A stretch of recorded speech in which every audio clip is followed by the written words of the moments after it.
Salut tout le monde, c'est Benjamin alias Coach Boone. Aujourd'hui on va parler rééquilibrage alimentaire pour la santé et pour performer.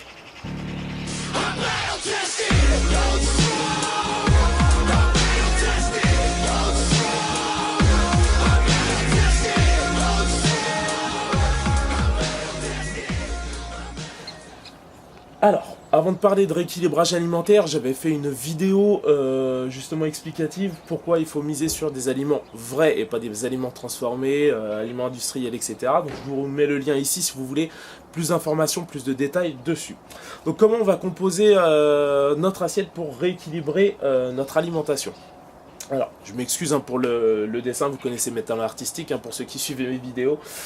En fait, il faut savoir que chaque repas, d'accord, bon, le petit déjeuner j'en parle après, mais chaque repas doit être composé à 50% de légumes, d'accord. Ça c'est vraiment le minimum, parce qu'en fait les légumes vont permettre de contrer l'acidité de tout ce qui va être protéines et, entre guillemets, féculents.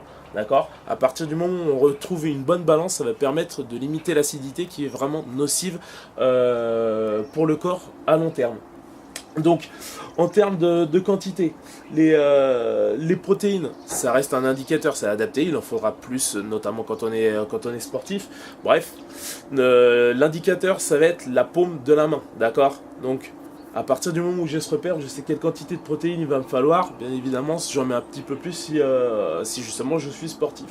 Pour les féculents, ça va aller jusqu'à la taille du poing.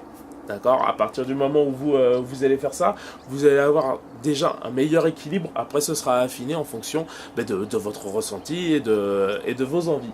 Et là, vous avez tout simplement une balance qui va vous permettre de retrouver de l'énergie, de retrouver de la santé pour justement être mieux au quotidien. Donc pour le petit déjeuner, désolé, pas de schéma, ce sera juste des explications. Pour le petit déjeuner, il va juste falloir éviter de se tourner vers tout ce qui va être produit trop sucré, d'accord. Donc il va falloir justement plutôt privilégier des fruits, des oléagineux, donc noix, noisettes, amandes, etc. Il va falloir aussi privilégier une source de protéines telles que des œufs. Bon là c'est vrai que c'est un peu plus, on va dire, anglo-saxon, mais voilà, il va plutôt falloir privilégier ce genre de choses.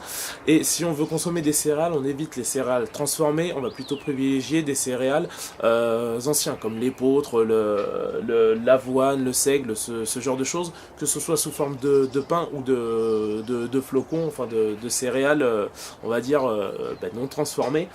Et plutôt éviter tout ce qui est pain de mie, biscottes, enfin certaines biscottes de grande surface. Donc voilà ce qui va pour le petit déjeuner. Et il est tout à fait possible, parce qu'il n'y a aucune règle par rapport à ça, de se faire un repas comme si on était au déjeuner ou au dîner pour le petit déjeuner. D'accord. Il n'y a strictement rien qui l'en empêche. Et ça permet justement de réguler les coups de pompe, parce que le problème c'est que quand on consomme trop sucré le matin, on va avoir une hyperglycémie. Donc qui dit hyperglycémie dit hypoglycémie réactionnelle, et on va avoir un coup de fatigue. Donc voilà, pour le petit déjeuner, évitez de consommer trop de sucre et consommer des aliments qui vont vous permettre d'arriver à satiété rapidement. Voilà, j'espère que cette vidéo vous aura aidé, qu'elle va vous permettre justement d'améliorer votre santé et pour les sportifs, vos performances. Je vous dis à la prochaine, portez-vous bien, entraînez-vous bien, salut!